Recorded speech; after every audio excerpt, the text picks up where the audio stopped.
चलिए इस समय की बड़ी खबर, एक आम पेरेंट को और उसके साथ साथ एक टीचर को झटका देने वाली खबर किश्तवाड़ से सामने आ रही है, जहां 14 साल की बच्ची के साथ दुष्कर्म हुआ है। आपको बता दें कि ये घटना कल रात को सामने आई है, जबकि पता चला है कि 14 साल की बच्ची जो कि एक स्कूल में जिसकी शिक्षा चल रही थी, तो अब ये पता चल रहा है कि वहाँ उसके जो टीचर है उन्होंने उसके साथ कुछ गलत प्रकार से संबंध रखे थे, दुष्कर्म जिसे कहा जा सकता है वो उसके साथ किया था, जिसके कारण जो 14 साल की जो बच्ची थी वो अब गर्भवती बनी थी, जिसे प्रेग्नेंट सरल भाषा में कहा जाता है, वो हुई थी।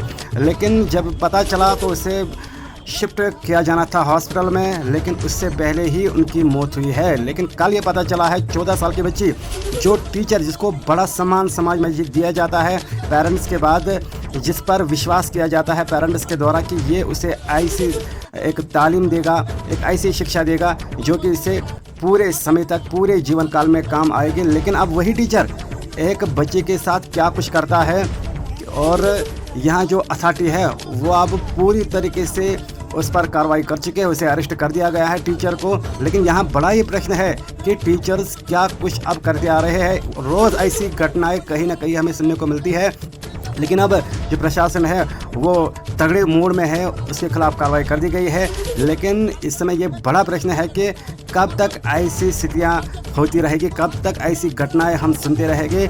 लेकिन फिलहाल के लिए किश्तवाड़ से ये खबर आ रही है, जहां दोड़ा में उसे उस 14 साल की बच्ची को रेफर करना था, लेकिन इससे पहले उसकी मौत हुई है। एक टीचर को जो दोषी इसमें ठहराया जा रहा है उसको अरेस्ट फिलहाल के लिए कर दिया गया है।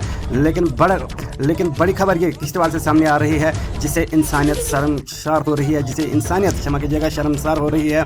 तो मानवता को यहाँ इस समय झुकना पड़ रहा है, क्योंकि ऐसी जब घटना सामने आती है तो पेरेंट्स खुद शर्मसार होते हैं और इस पर विचार करने के लिए मजबूर होते हैं। क्या अब जो उनके बच्चे हैं वो टीचर्स के पास भी सुरक्षित नहीं है? फिलहाल क्या कुछ और जानकारी सामने निकल कर आएगी, देखते रहिए आप।